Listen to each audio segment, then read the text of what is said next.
The enviable or dubious distinction of being a visual effects designer is that when you do a movie that's 2 years long, if you simply rely on technology that exists when you begin the film to execute the visuals in that movie, the movie will be obsolete long before you're even halfway through production. So what you need to do is you have to go with all of the wildest concepts, simply figure out a way, the best way that you can, to bring that stuff to the screen and assume that you will find the technology to make it work.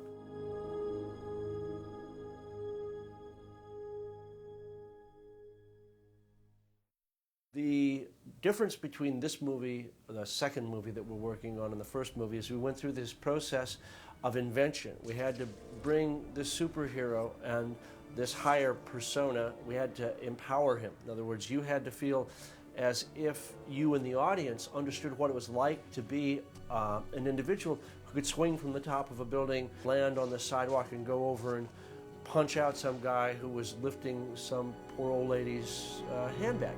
You know, on the first Spider-Man, when I first started doing it, the first time I had him jump off the ground, 30 feet in the air to a wall, my first reaction was, this will never work.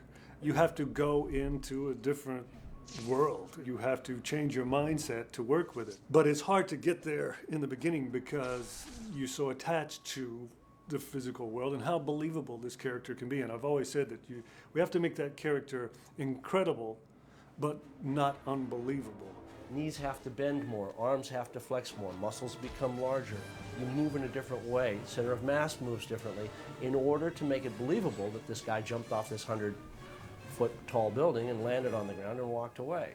So if you present a character in a comic book sense that does something like that, and you simply use human capabilities, the example would be to have a stuntman jump off a 10-foot high platform onto a pad and then simply take the way he lands, much in the sense that they use motion capture, and apply that to our CGI character, you know right away, you smell something is wrong with it. None of us are familiar with superhero body language. You have to interpret. One of the challenges of being the producer on this show was you got a script and you did a breakdown, and then you got a new script and you did a new breakdown, and so on and so on. A lot of plot development points changed, dialogue changed a lot, but the basic heart of the story was always in the script, the early script that I got. Certainly all the action sequences, it's described in a script, but it's never played out the way that you can do it in pre-visualization, in a storyboard, and that's where we come in. And John and I get together and come up with different ideas and throw those at Sam, and that's what we do through the whole movie, is just keep coming up with new ideas and try to throw at him 10 different suggestions on how this action could take place to give him something to pick from. We had a fixed resource. I know nobody thinks there's a fixed resource here, but it is a fixed resource. An example would be we might have had 800 storyboards for the train sequence, which had to become 150 storyboards. And each of the sequences always are boarded long, and they're always winnowed down. So the picture started very big and started being compressed into its essential storytelling components. A lot of the decisions about when to do CG, when to do stunts, when to do the real actor were hashed out in storyboard meetings at the start of filming. There's obvious stuff mostly where there's safety issues or there are inherent risks that they're not going to put actors through, in particular the principals for sure. What the actor can't do, a stuntman does, and what a stuntman can't do, the CG model does. There's some stuff that just can't be accomplished any other way. Spider-Man swinging through the city 20 or 30 stories up. There's not really another way to accomplish that. Hopefully one feathers into the other, blends into the other in ways where you aren't taken out of the picture, in the sense that you still believe it's the same actor going through the motions.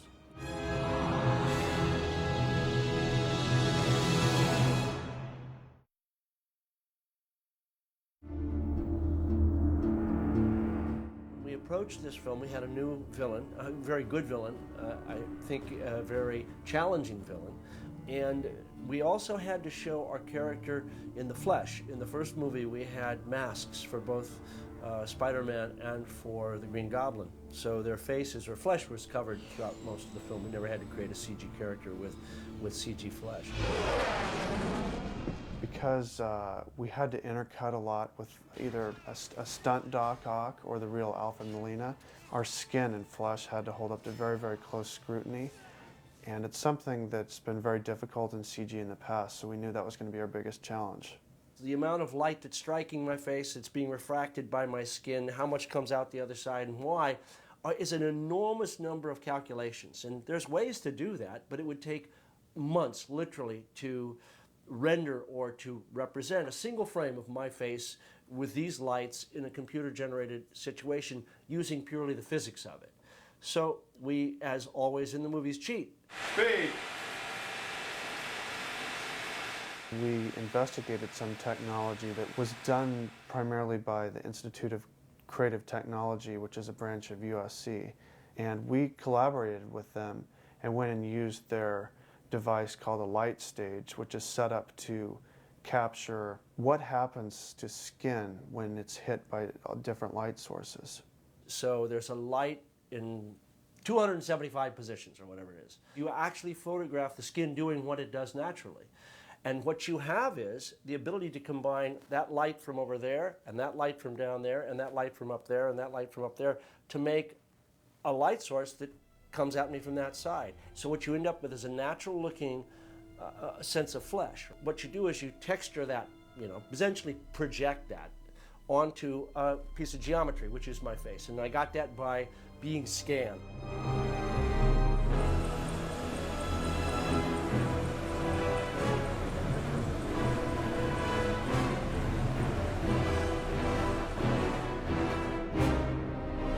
In order to get the proper facial expressions on them, John worked with Tobey Maguire, I worked with Alfred Molina, and we essentially directed them in facial performances of different ranges of emotion with motion capture.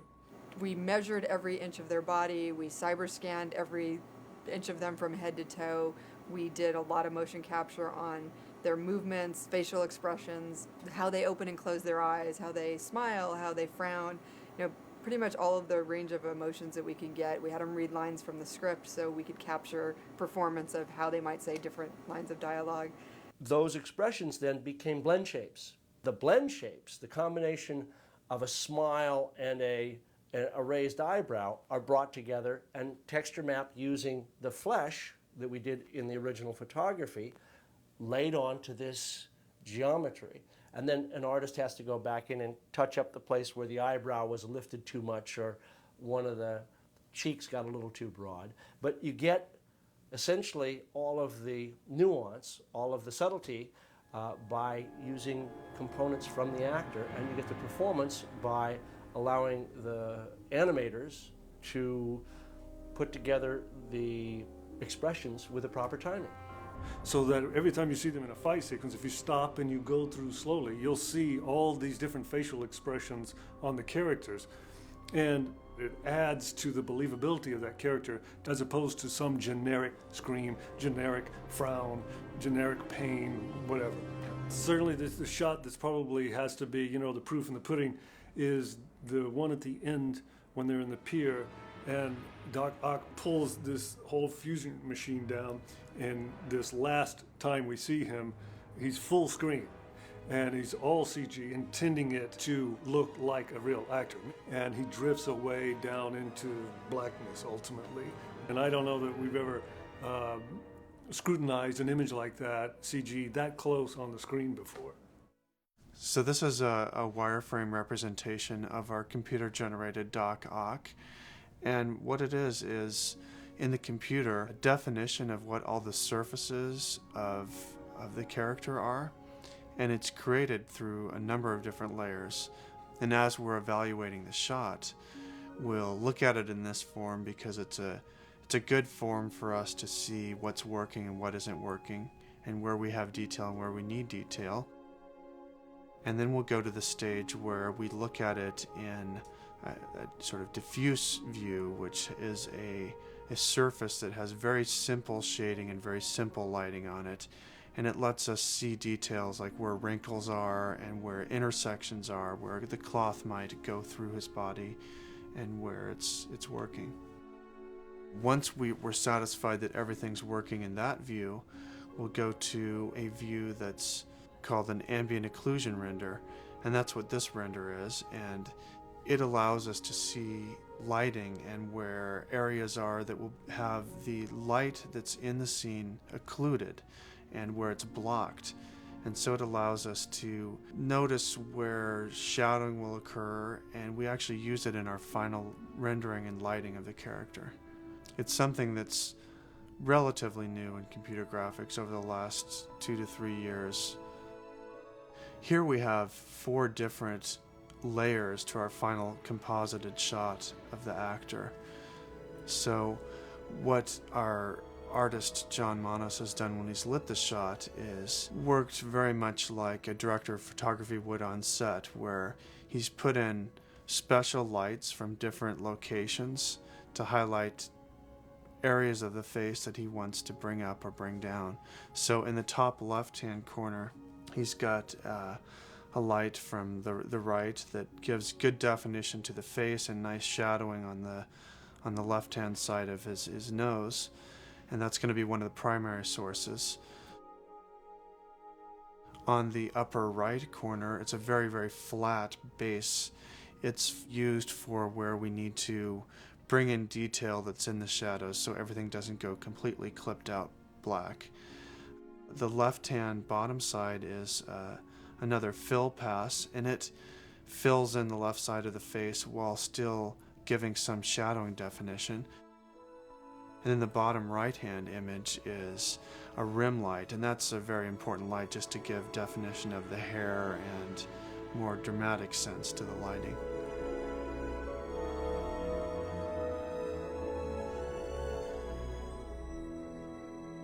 Here we have all the different layers that go into the final composited shot that give an atmosphere and a realism and help sell the fact that it's underwater. We've got in the top left a backlighting look that gives some atmosphere and some depth to the shot. On the top right we have a murky underwater feel, so it's a cooler bluish kind of tone, and it gives some of the depth feeling of the water. On the bottom left is a bubble layer. It's like the fusion ball that he's falling down into is superheating the water and creating these bubbles around it. That also gives a depth to the shot.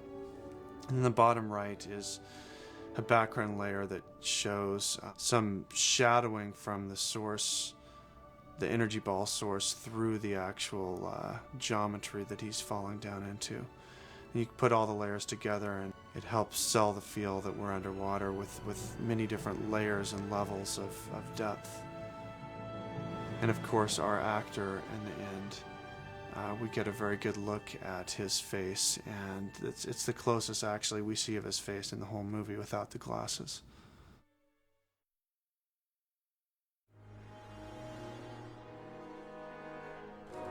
One of the things that really challenged us was, again, the final battle. The pier sequence was the most fun for me because we got to put everything that we learned throughout the process of making this movie, and you're going to see it all in this big, exciting climax. We had CG pier, we had live action pier, we had miniature pier, we had water elements, we had smoke elements. This is a shot and really the whole sequence which combines both miniature photography and CG work, so they're not separate of each other, they're combined. And really one of the arts in visual effects now is understanding photographic means and computer means and how to blend them together, and that's really the best way to get the most dramatic effects. Now what? This particular miniature shot is complex in that we have a number of practical effects that are working with the miniature photography as well. All these wires are connected to the objects inside the warehouse, and when our ratchet goes, it'll pull everything in the warehouse and to basically start the collapsing sequence. We also have multiple cameras on this. This is the kind of event, because as you're saying, you only do once. You want to capture it in many different ways, because a wide shot has a life, a certain amount of life. And then when you close-ups, you can extend everything. You can make it look bigger and bigger and bigger. And so that's why we have 5 cameras on this whole shot. And we're going to shoot a beauty pass. After that, we do an overexposure pass of the same thing. And then we turn out all the lights and do our prominence pass. Okay? Each shot consists of what we call normal exposure. Then we have an overexposed pass, which can give you all the different highlights. We have various affected lights. There's flashlight elements. This is the actual, whenever the fusion machine has any prominences that come off of it, this is how these prominences would affect the building around it. That all gets put together. This is all done in quarter scale. It has a lot of aspects to it that have taken a lot of time and a lot of design and a lot of forethought in creating. And this is the kind of thing you really get to do once. So you have to make your best estimate in terms of how things will combine together, and then go for it.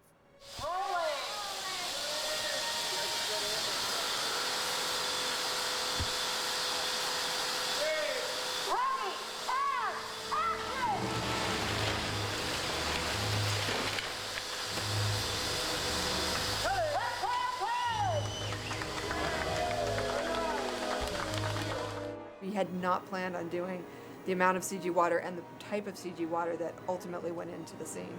What tends to make it really successful is a really clever blend of practical elements and CGI elements, and that's usually the way that it sells best. Well, we didn't have that benefit because while we were shooting it, we didn't have the understanding of the description of the water we were going to be doing, so we didn't shoot elements with the intention of the use that they would ultimately need to be the way they'd need to be put into the shots.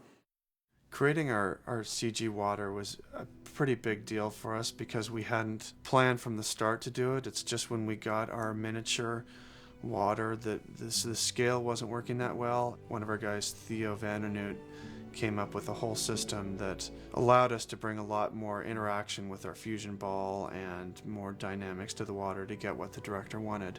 So what we have here is a grid on a surface that represents where the giant scale waves are, and it allows at the very base level us to see what the dynamics of the water are.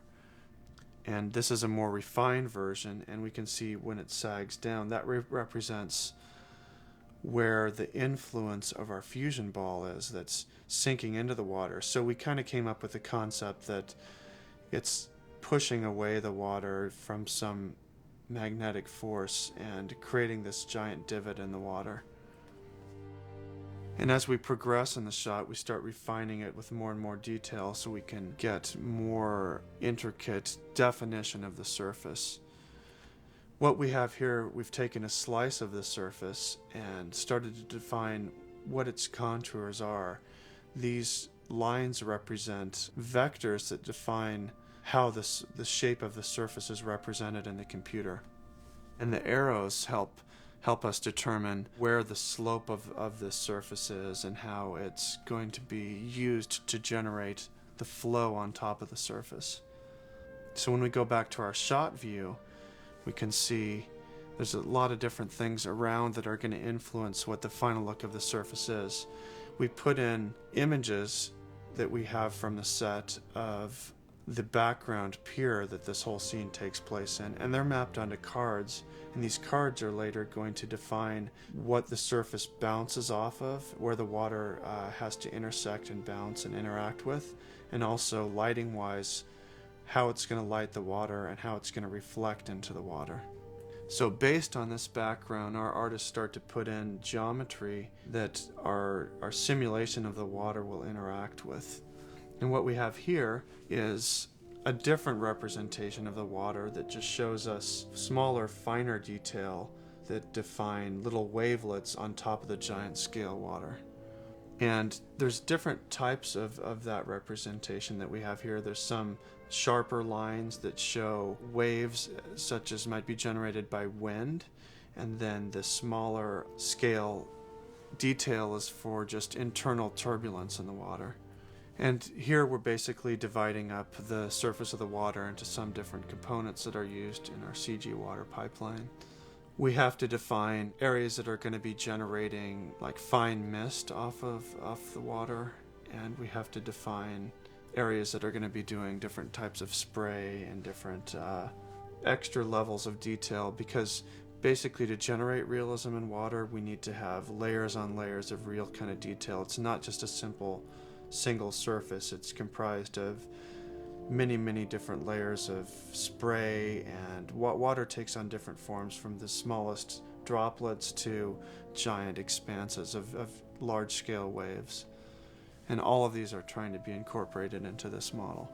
So now, lighting wise, we start to layer in reflections and highlights and all the things that give your eye the range of detail, from the darkest level of things that don't reflect a lot of light or get a lot of light source illuminating them, to areas that are directly reflecting, like the top highlights of what's lit up here into the surface. These green lines represent areas that might generate spray. And then based on these forces generate like a virtual wind or a virtual force in the direction of the arrows that starts to generate spray along these green sources. And you can see through the rippling here the water-like forces that are propagating through the water. This is just a graphical representation of all the forces that are being calculated in the water system.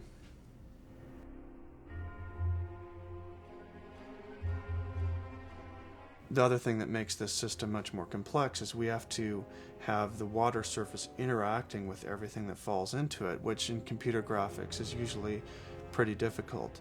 So what we've done is to put that geometry down into and intersect into our water, and then we do additional calculations based on that. And then even on top of that, we at the end of the day layer in real water and real spray elements that we've captured on set.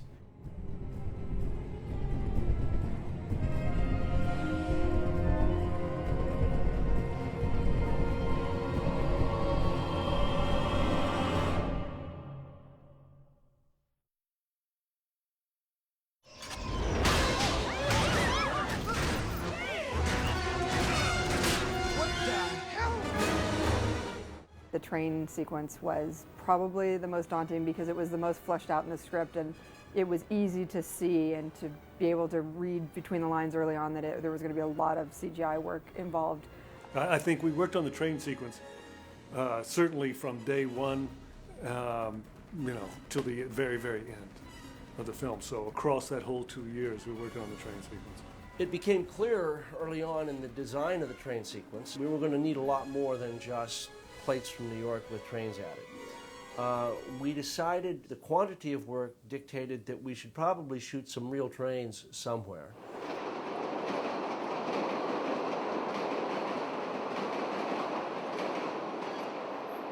Research brought us to the Loop in Chicago, which has contemporary high-rise buildings, which has an elevated train, and it's not altogether that different than the kinds of cars that would have or could have run on tracks for an elevated train in Manhattan.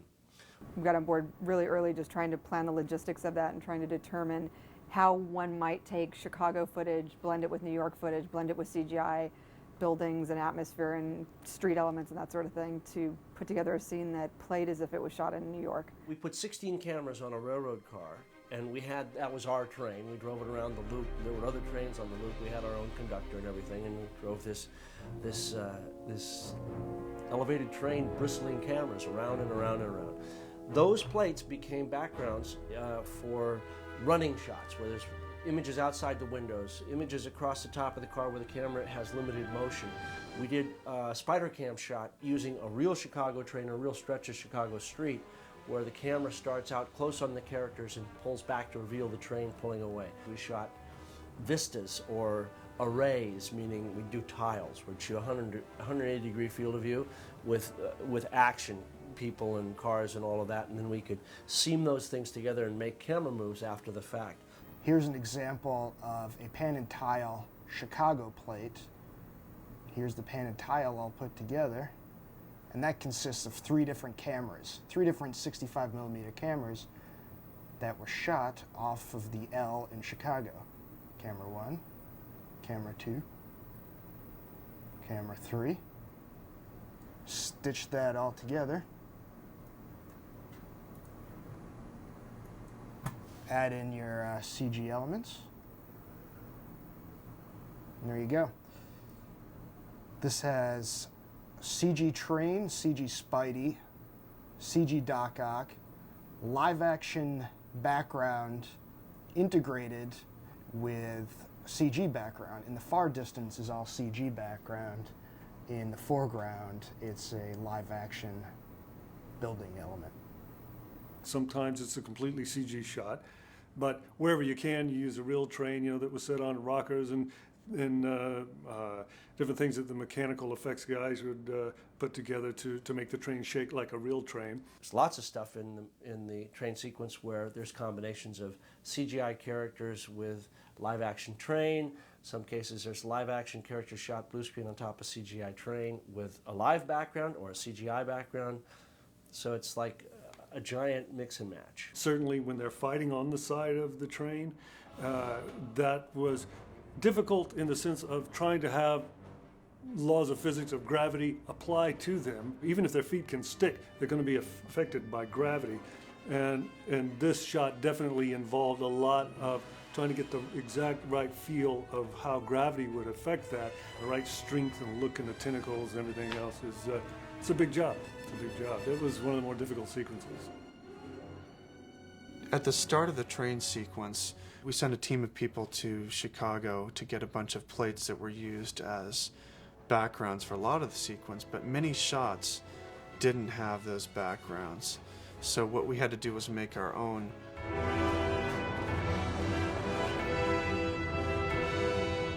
For both the buildings and the train, we sent a team to go acquire the geometry through laser surveying and take dozens and dozens of photos of the actual real buildings and the real train to apply as texture maps. We used the Chicago footage as a reference for the lighting and look of our buildings, but all of this is virtual and created in the computer to allow us the ability to move the camera around wherever we wanted.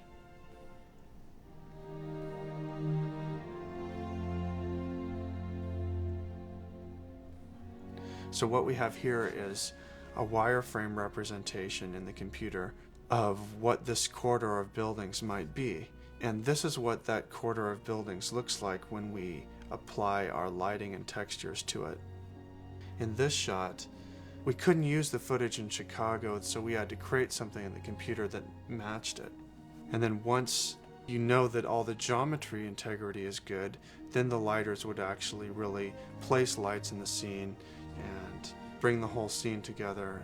We paid a lot of attention to reflections in the windows of the characters and the environment, and reflections in Spider-Man's eyepiece.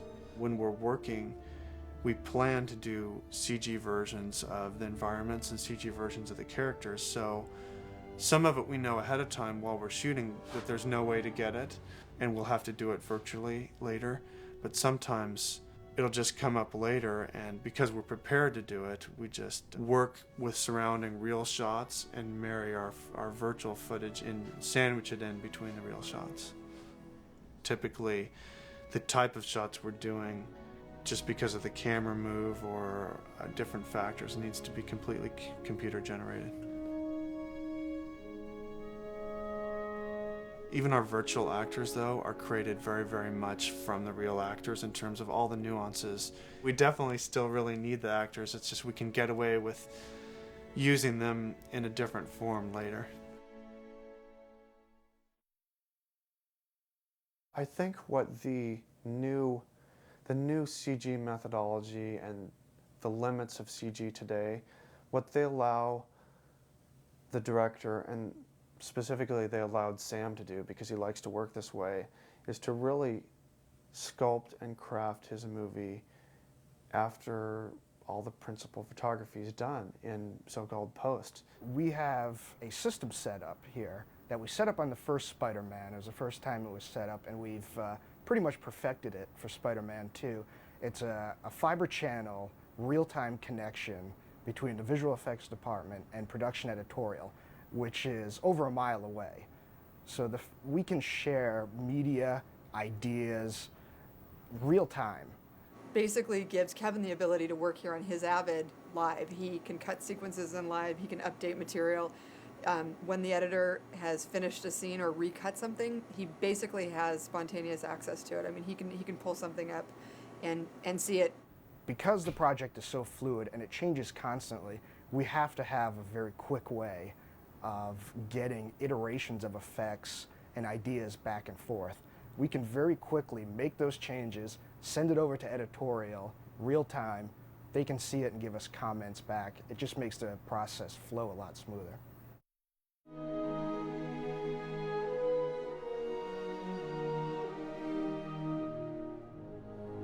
It used to be visual effects people were primarily engineers. They'd come in and say, technologically you can achieve this or you can't achieve that. With the advent of computer imaging and the ability to do virtually anything, because you can build images a pixel at a time, the onus of being the engineer was taken away. With each film and with each experience, you get to be a little more educated, like in anything.